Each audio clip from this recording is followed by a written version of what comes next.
Welcome, one and all, to the only show that talks about every Husker sport in a raw manner, as I am not a trained professional at radio or YouTube or whatever, but I do like to talk Husker sports, and I love all sports. So I'm talking from football all the way to track and field. I cover it all on the daily.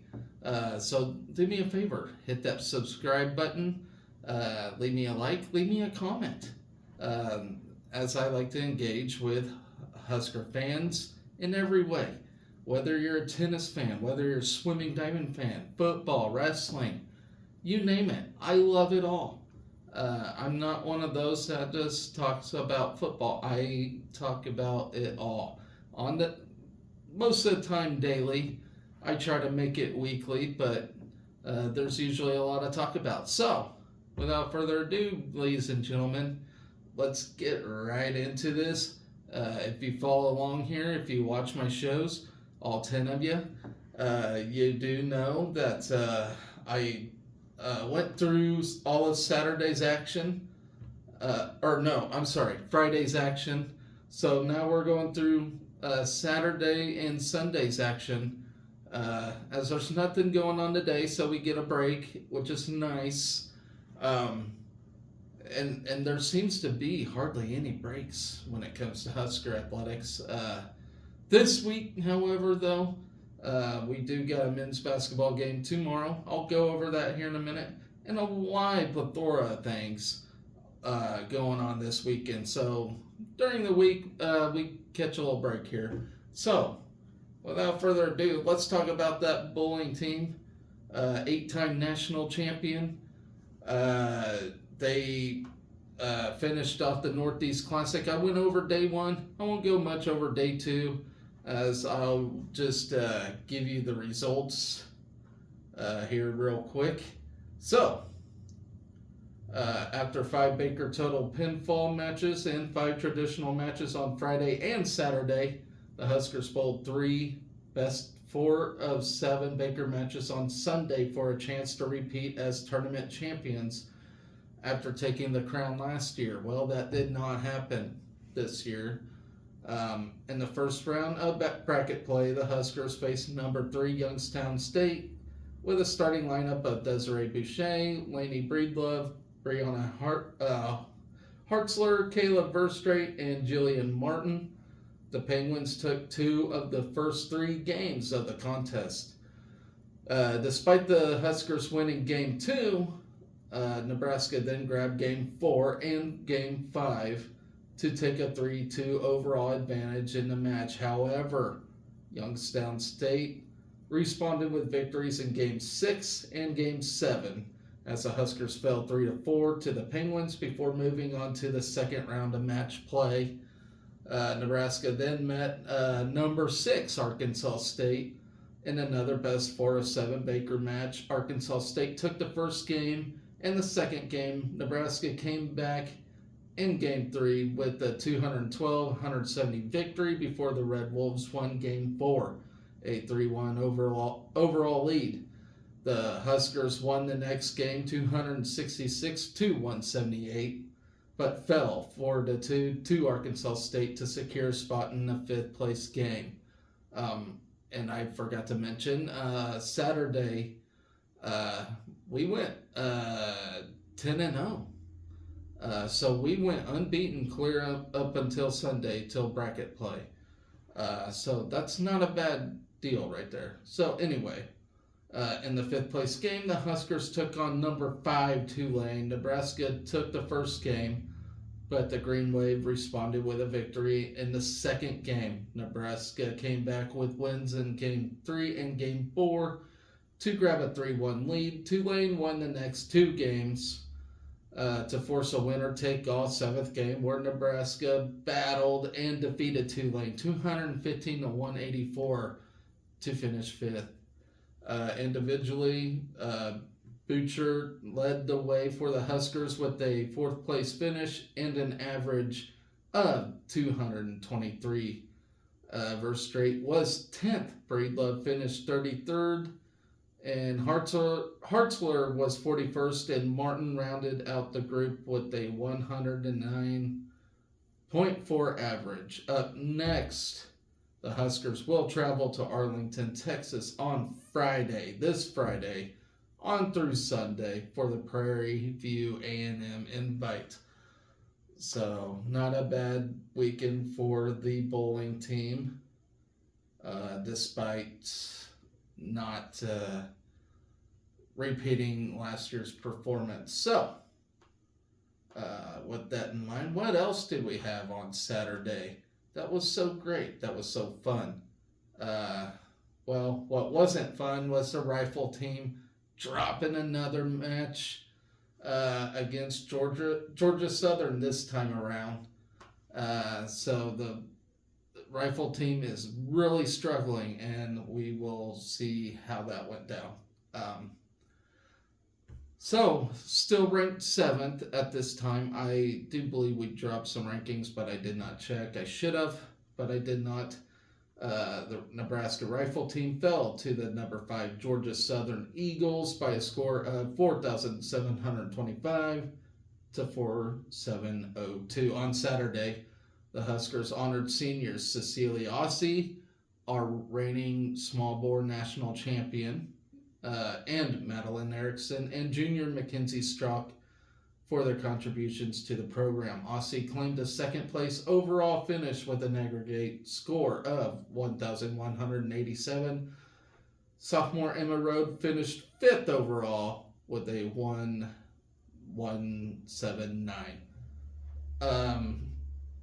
Ossie placed second in the air rifle as well with a 597. Rode was third with a 594, and junior Mackenzie Strock was 5th with a career best of 594. The tiebreaker was determined by the number of 10-point shots by each athlete.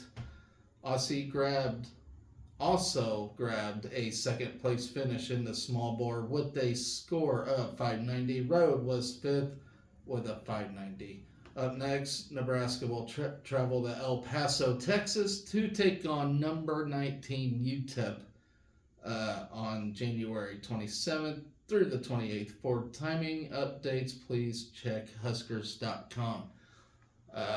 So, yeah, another heartbreaker for the rifle team, but Cecilia Ossie continues strong. So, I expect nothing but her going back to the finals this year when we get to that point.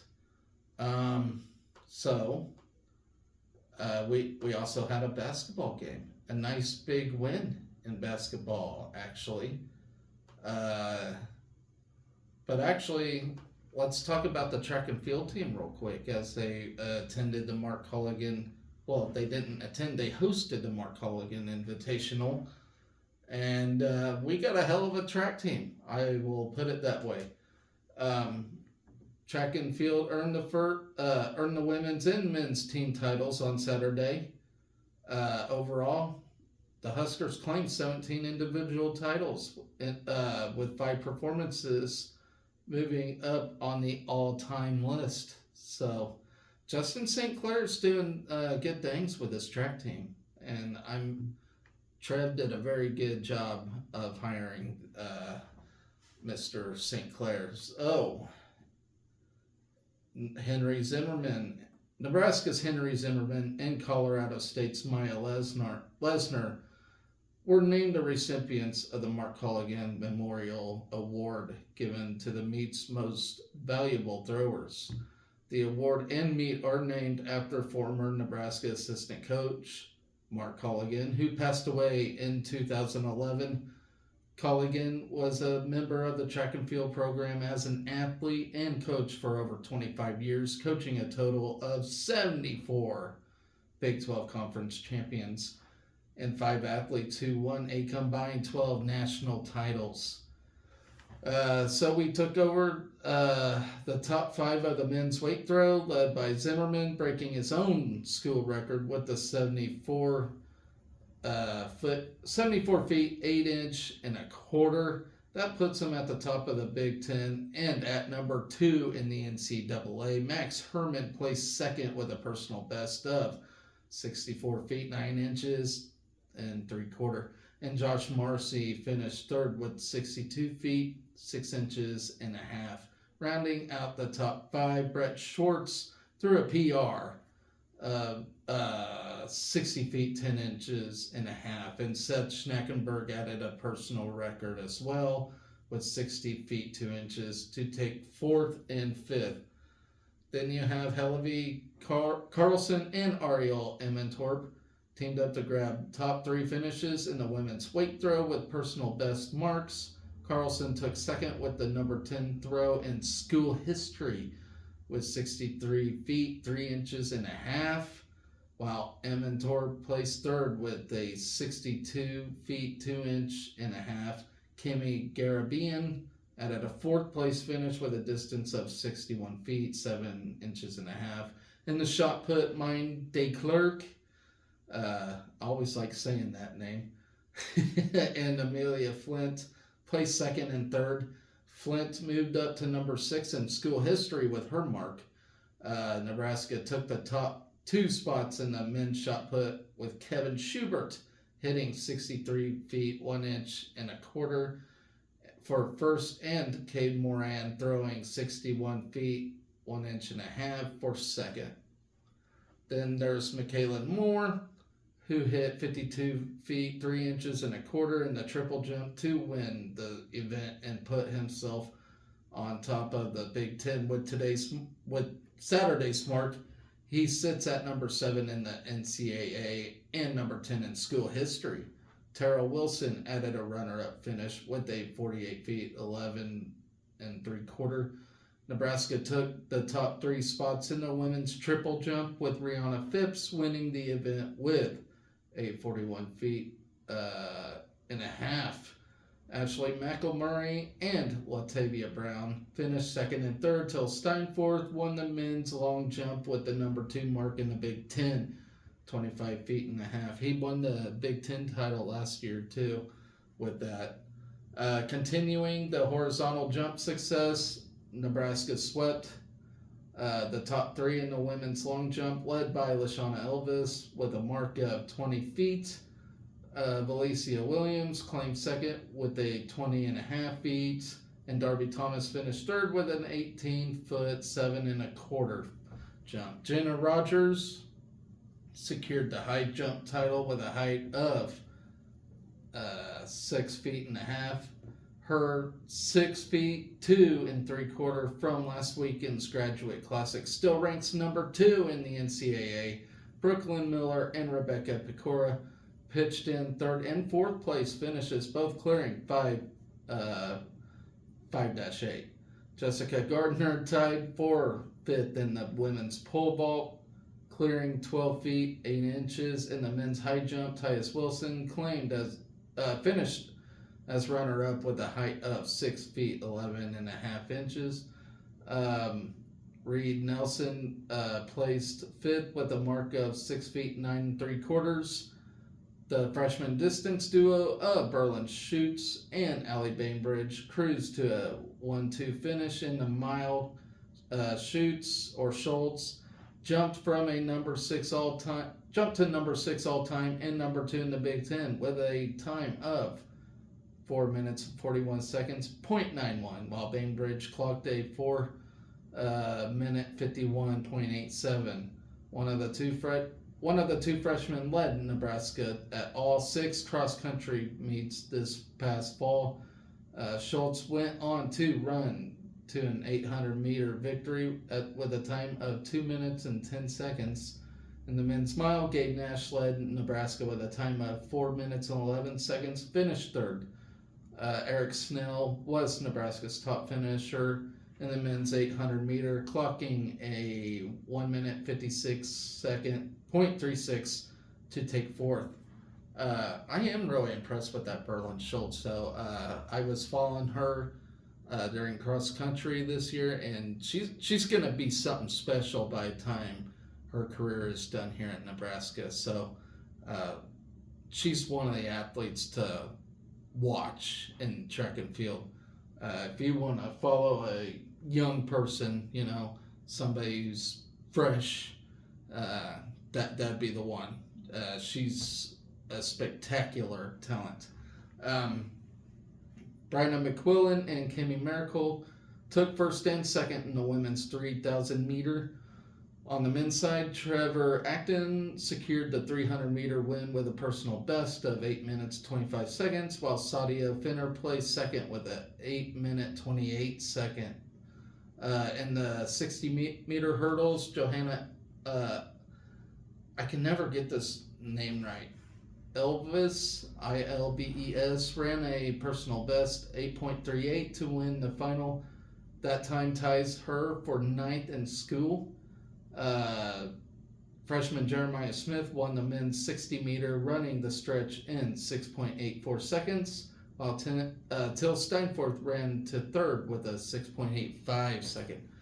Abrielle Artley ran a personal record of 55.84 seconds in the 400-meter, earning second and the number 3 time in the Big Ten. In the 600 meters, Haley Trotter covered the track in 1 minute 35 seconds to take first, while Zoe Accord cruised to third in 1 minute 38 seconds, almost 39 seconds.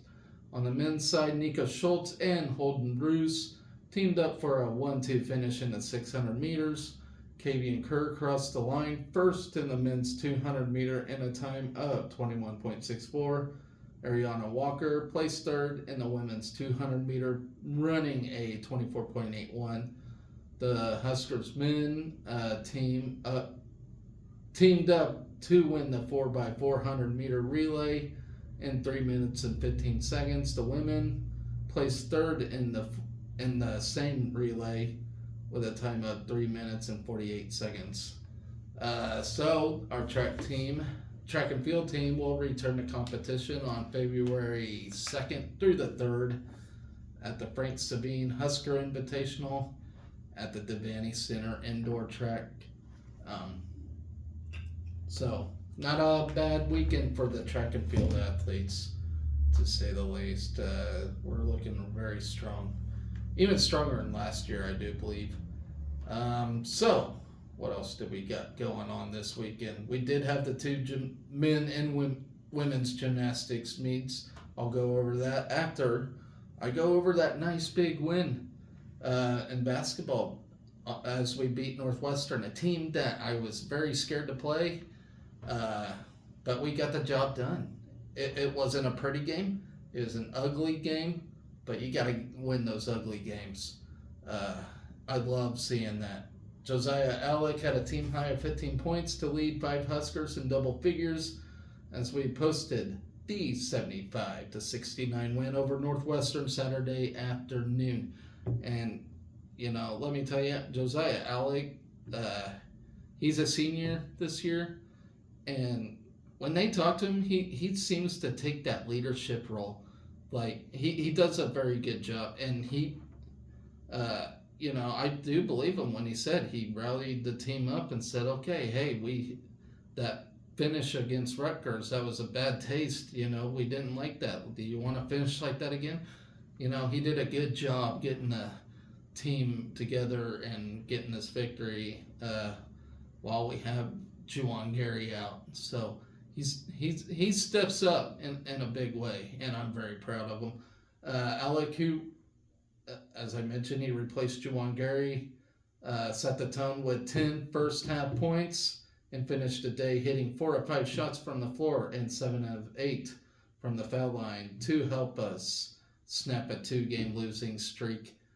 And like I said, it's very I don't like Juwan Gary being out, but it is nice to see somebody step up when the time is needed, and got the good ugly win. We improved to 12-1 at home.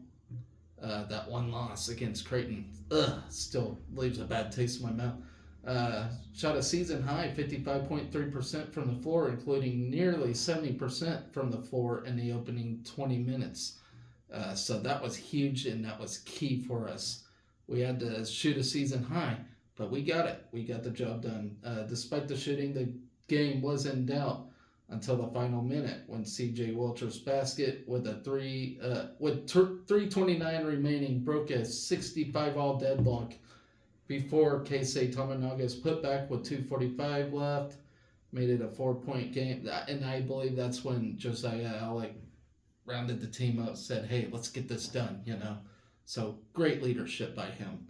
Tominaga had 7 of his 14 points in the final 4 minutes as his three-pointer with 25 seconds left iced the contest after the Wildcats got within 2. We held Northwestern to just 1 of 12 shooting in the final 6 minutes and 30 seconds and just 38.1% shooting on the day. The Huskers got the ball to Alec early as the senior scored 6 of Nebraska's first 9 points, but Northwestern was connecting from 3-point range. And that Boo Buie, man, oh my gosh, he's a phenomenal player. Wouldn't it be nice to have him on our roster? But hitting 4 of their first 5 en route to building an early 14-11 lead. So it was very important that we did get those 10 points from Alec. That was unbelievable. So we trailed 16-11 before Welcher keyed a 9-0 Husker spurt with 5 points off the bench as Nebraska built a 20-16 advantage with 11 minutes left in the half. The rest of the half would be closely fought as the Huskers had 12 assists on 16 baskets and shot nearly 70% from the floor, while the Wildcats countered by hitting 7 of 15 from 3-point range. Then we took a 39-35 lead into the locker room as Williams was fouled on a 3-point attempt with 0.3 seconds left and hit a pair of 3 free throws to 5. Nebraska a 4-point halftime advantage. The Huskers got off blistering start in the second half using a 10-3 spurt, including a pair of Jamarcus Lawrence three-pointers to stretch the lead to 49-38, forcing a Wildcat timeout with 17:27 left. Northwestern would come back behind Brooks Barnheiser, who had 18 of his game-high 24 points in the second half, as the Wildcats pulled to within 52-54 after Boo Buie's three-pointer with 12:41 left. The Huskers responded with an 8-0 run of our own to stretch the lead to 62-52 after Sam Hoiberg's layup with just over 10 minutes remaining. We eventually led 65-54 after Williams' three-pointer with 9:32 left, but the Wildcats would battle back. Northwestern used an 11-0 run to pull even at 65, all before Welcher's layup gave us the lead for good and ended a 6-minute scoring drought. And that's one thing. Last week against Rutgers, we had a 9-minute scoring drought. That hurt us big time. And then we had a 6-minute. So we cut it, but we need to figure out how to finish these games with buckets. We do a good job during the game, but then within 10 minutes left in the game, we have this problem of just losing momentum somehow, some way. And I get it, basketball is a game of momentum, but yeah, those final 10 minutes are so critical in a game. I mean, that's where the game really counts, is those 10 minutes. So we got to figure out how to close it, especially on the road. Easier at home, I would think, but on the road, we got to figure out how to finish things out. So, the other 2 events, we had women's gymnastics, as they got a nice win over number 22 ranked Illinois, and that actually bumps us to number 22 now. After that win, Emma Spence won the all-around. Let's see. We recorded 7 career highs and 5 event titles over the victory against Illinois in front of a crowd of 2,183 at the Bob. So that's a pretty good crowd. The Huskers also earned season-high team scores in all 4 events to total the highest home opening score since 2012. Emma Spence claimed a career high of 9.950 on vault, joined by Martina Cummings' career best of 9.925 on vault. Isaiah Hall grabbed her career high on beam with the 9.900. That's almost a perfect score. Sophia McClelland scored a career best of 9.950 also on beam. Singe Baksay added the Huskers' third 9.950 of the night on floor, a career high for her. She also added a career high of 9.850 on bars. Whitney Jenks also notched a career high on the floor with a 9.82. Spence grabbed a title on vault along with tying for the event title on bars with a 9.92. McClellan claimed the beam event title with her 9.95, and Baksay tied for the floor event title. Spence scored a 39.47 across all events to win the all-around title. So great job by the women. Up next, though, they will face Michigan, who's a tougher contest, but it'll be at the Bob. So once again, we need to have a nice career night against them. Michigan's a very good gymnastics club. So then that leaves us with the our last event for Saturday. We went up against Air Force for the men's gymnastics, where it says we took second, but we lost. I don't get how they say we got second when it's just a loss. But anyway, in the all-around, Toby Liang claimed second with the career best of 81.45. Sam Phillips took fifth, and Joey Pepe also competed. So in the parallel bars, first event of the evening totaled 67.9 to begin the competition. In his collegiate debut, freshman Cole Partridge jump-started the event with a score of 14-2 for Nebraska, good for a third-place finish. Captain Taylor Christopoulos, our main guy, impressed with a career best on the event, taking fifth. Teammates James Friedman, Asher Cohen, and Sam Phillips rounded out the lineup for Nebraska. Competing as individuals, both Toby Liang and Joey Pepe posted career bests on parallel bars. On the high bar, Huskers collected a score of 67.5 as a team on high bar. Partridge highlighted the event with a solid 14.1, taking third position overall. Freshman Max Auden notched a 13.4 in his Husker debut, while Captain Zach Tiedemann collected a 13.75, respectively.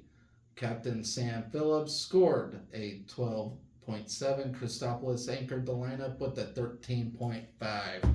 Liang notched a career best of 13.9. Pepe earned a score of 12.6.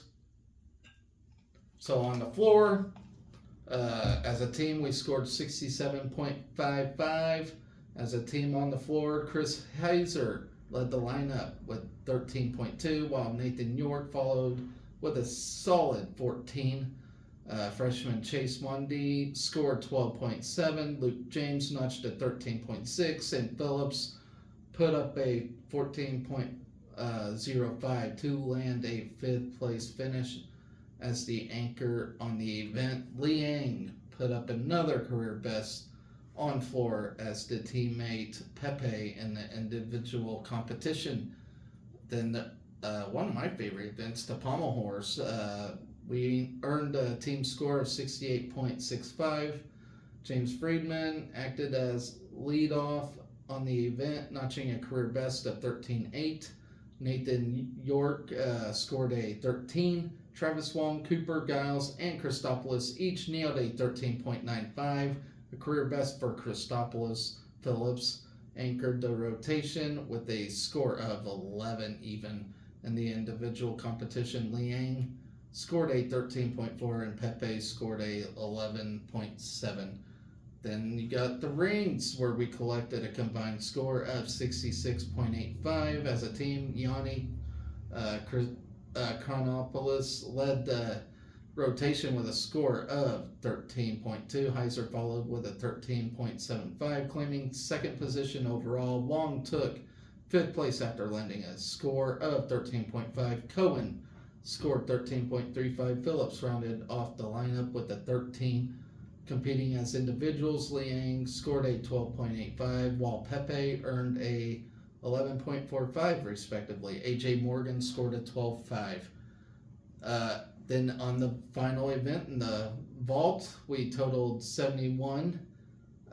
Freshman Alex Natash and Mondi showed strength in their first collegiate meet, with Mondi taking fifth position.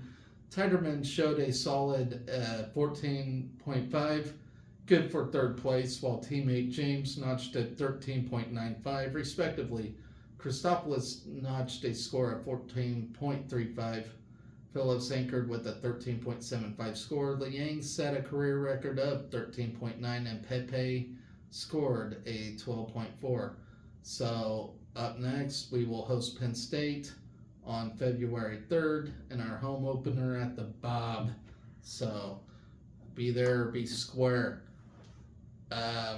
Then we had Sunday. Where'd it go? Okay, Sunday. So men's tennis competed. We beat Omaha and Creighton again. Once again, solid performances by the same team as the last time. So in singles, Rudy Christensen cleaned up on court 6, defeating Omaha's Whiston 6-0, 6-0. Next to finish was Leo Lindquist, and the number 4 slot, taking down Ethan Gaubert 6-1, 6-2. Shep took the next singles point on court 2, where he defeated Quinton Van Wijck 6-3 to 6-2. Wandenhorn took on Maverick Mikkel Garmienda and won 6-2, 6-4. Mueller and Marioma were the last on, competing in the number 1 and number 3 slots respectively. Mueller defeated Korkanov 7-5, 6-2, and Marioma won his match against Brian Kunta 6-4, 6-2. The Huskers won the duel 7-0, and its 36th win in of the series. So in the doubles portion of that, Marioma and Lindquist got an early lead in their set, up 5-0 after dropping a game to the Mavericks' Quinton Van Wijck, or whatever his name is, and Mikkel Garmendia. I'm gonna get these names right. The Husker pair took the match-winning game to finish at 6-1. On court 2, Calvin Mueller and Nikolai Saisoev defeated Omaha's Gabe Whiston and Ethan Gaubert 6-2. Number 1, Anton Shep and Nick Weidenhorn faced Mavericks' Mikhail Korkanov and Brian Kuntz in an unfinished 5-3 match on court 1.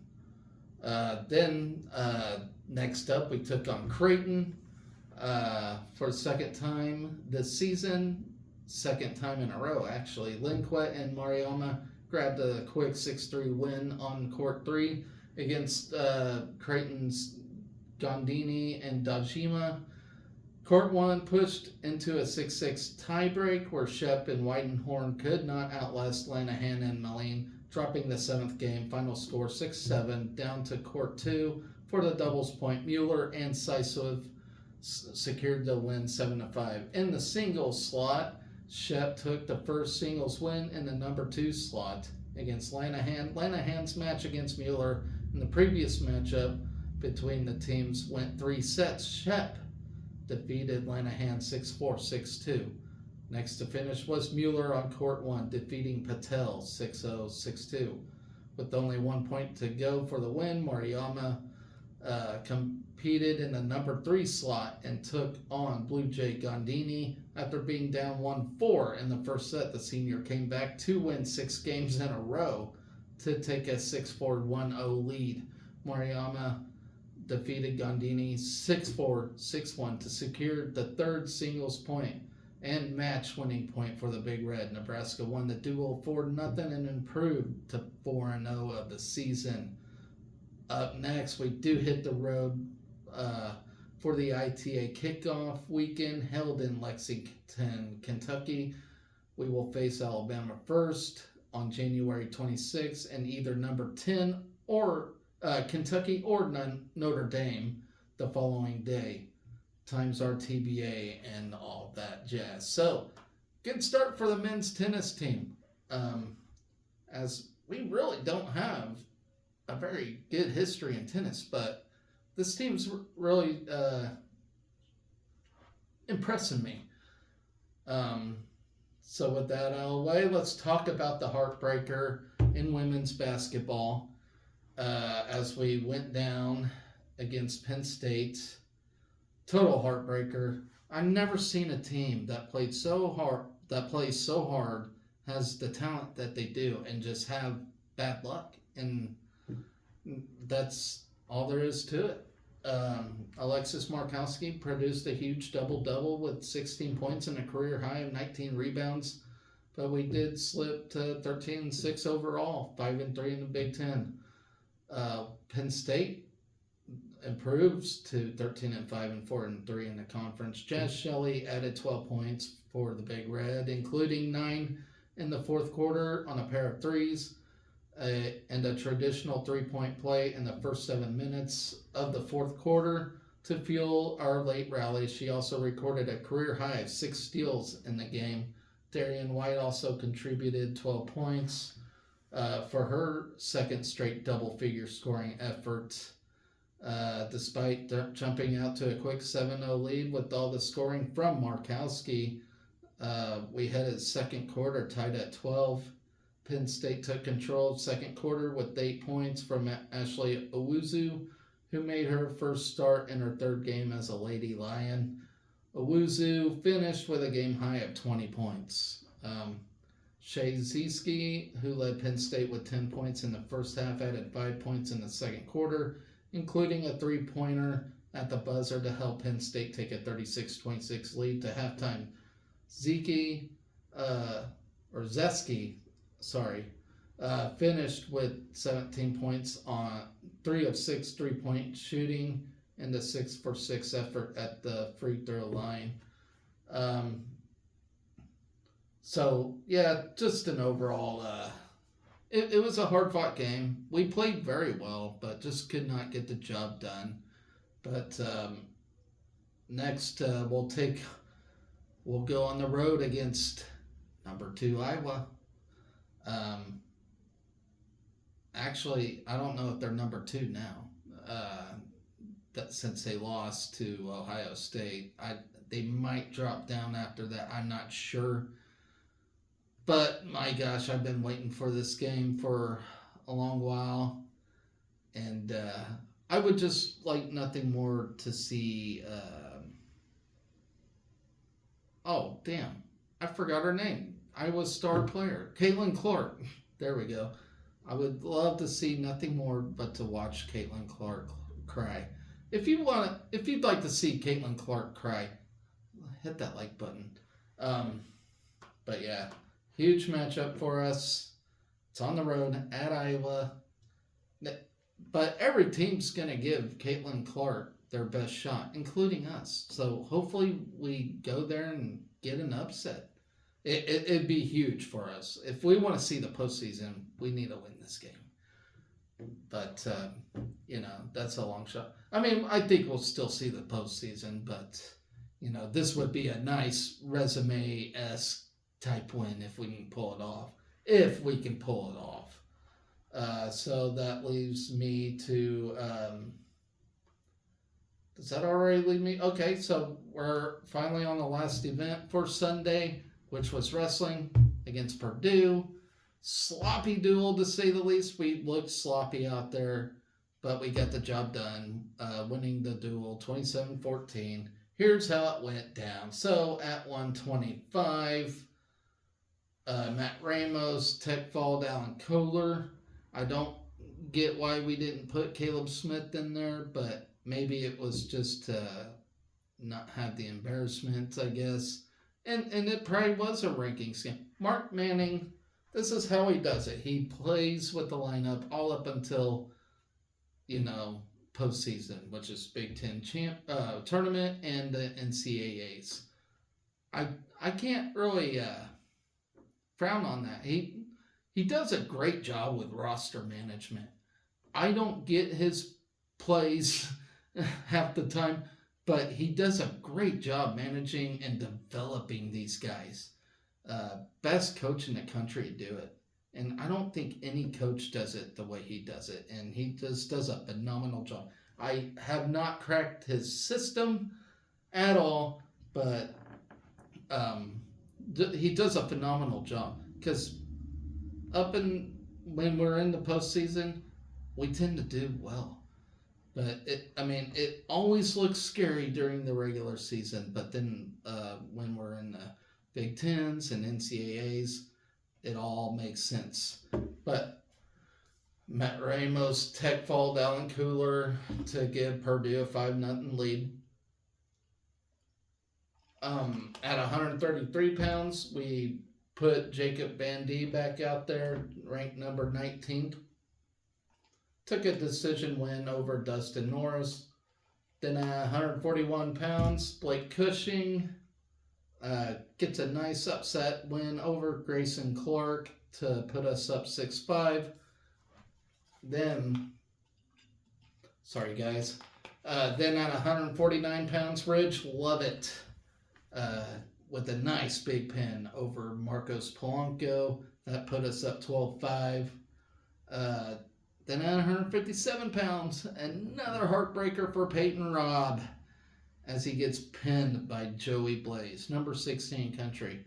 And now, nothing against Joey Blaze. He's a phenomenal wrestler. And actually, that 157 pound weight class, I consider it one of the toughest, if not the toughest weight class in the NCAA as we speak. It is loaded with talent. Joey Blaze, who's ranked number 16th at the moment, is a contender for All-American status. I mean, he's a fantastic wrestler. And if y'all remember, his younger brother, can't remember his name, pinned Matt Ramos. So that Blaze family, they got something cooking. So, yeah, he pins Peyton Robb, number 3. And I looked at the coaches poll today. They put Peyton Robb at number 2. Now, I ain't going to complain about that, but he dropped 4 in a row. So he was number 3, now he's number 2 after getting pinned. I don't get it. Peyton Robb is certainly a better wrestler than what he has been showing. I think he's playing mental chess with himself, though. Don't forget, he almost died after the NCAAs. So there's probably a lot of take in there in the brain, I don't know how I would feel after I almost die like that, that's crazy enough. So hopefully Peyton Robb gets it. He looked really good during the match, and then, the last 3, that final minute just gets to him somehow, some way. Mark Manning, though, it's probably a tough challenge getting his mental state back to where it needs to be, So I can't blame Peyton Robb for his woes right now. I really can't. I just hope he, not only at wrestling, but at life, just gets things figured out, I hate that for him. I really do.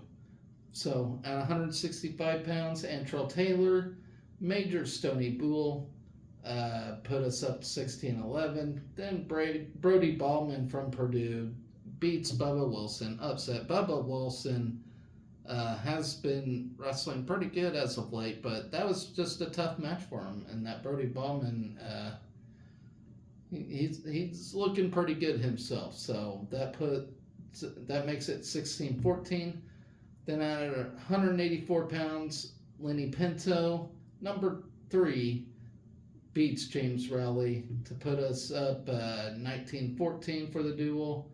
At 197 pounds, number 15, Silas Allred, our reigning Big Ten champion right now, gets a tech fall over Ben Venadia. He looked fantastic in this match. I think it was 3 takedowns in the first period.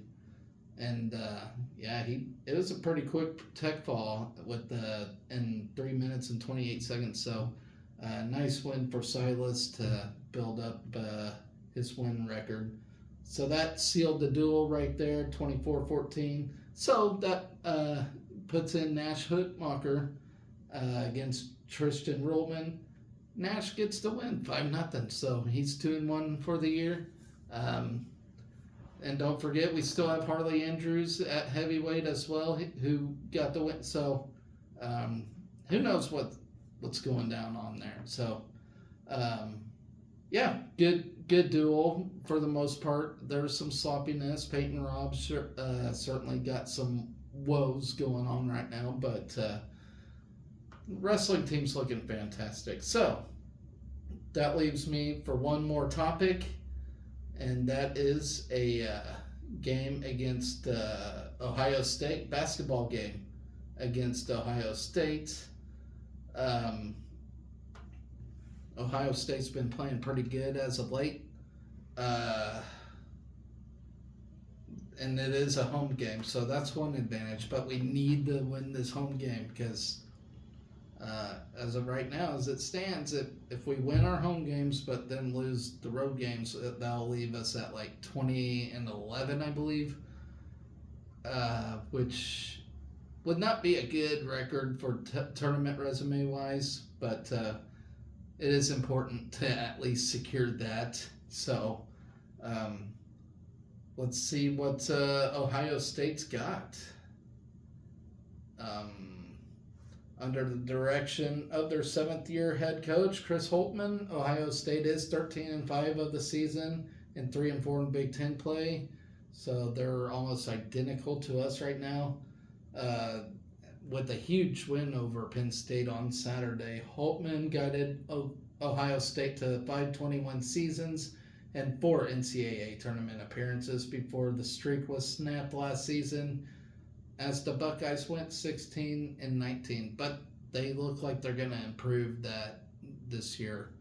Ohio State is led by a trio of sophomores who returned after playing significant roles last year. Bruce Thornton leads the Buckeye attack as he is averaging 16 points and 4.5 assists per outing while posting a 4.5 assists to turnover ratio. Roddy Gale Jr. is averaging 14 points per game and 5 rebounds per game, while Felix Opara, is at 6.6 points per game, along with team highs in both rebounds and blocked shots per game. Minnesota transfer Jamison Battle has given the Buckeyes an elite shooting threat, as he is averaging 14.5 points per game, while shooting 45% from three-point range. So that Jamison Battle is going to be a problem. Series history, Ohio State leads the all-time series 20-6. I didn't know it was that high. And that dates back to 1936. The Buckeyes are 16-4 against the Huskers since we joined the Big Ten in 2011-2012. But Nebraska has won the last 2 matchups. Tuesday's game will be just the 7th time in 21 meetings that Ohio State has not been ranked at game time against the Huskers since we have joined the Big Ten. So look for a fantastic. This is where we need to open up Casey. Rink needs to rebound. He's been having problems here lately. I don't know the status on Juwan Gary. I haven't got to listen to Sports Nightly to see if they have anything on him. So we just need to play a fantastic game. It's going to be a tough test. Hopefully the crowd's rowdy tomorrow. They're going to be a test. And it would be a nice win for us for sure. Because we need it. We need it bad before we go back on the road. So with that, guys, other things on tap for this week, as I mentioned, nothing else going on. Tuesdays are only like during the week event, as everything else is on the weekend. So For the weekend, bowling team goes Prairie View A&M Invite. Women's tennis on Friday plays DePaul. Also on Friday, men's tennis against Alabama. Then wrestling at Northwestern. Um, then on Saturday, this is on the Saturday slot, rifle will be at UTEP. Swimming and diving will take on Illinois. At Illinois, men's basketball will travel to Maryland. Another tough one. This is an important week for basketball, really. Women's tennis, actually, it'll be DePaul versus Harvard at Lincoln, as we'll play Harvard on Sunday. Remaining on Saturday, the ITA tennis thing against Kentucky or Notre Dame, depending how things go on. Women's basketball taking on Iowa. Women's gymnastics, the big one against number 10 Michigan. Then going Sunday, Rifle has their second matchup against UTEP. Women's tennis against Harvard. Wrestling at Wisconsin. And that'll finish up the weekend. So a busy weekend for us. Pretty slow week altogether. So yeah, I ain't got much more to say, guys. So without further ado, please do me a favor, smash that subscribe button. As always, guys, be excellent to each other. Go Big Red.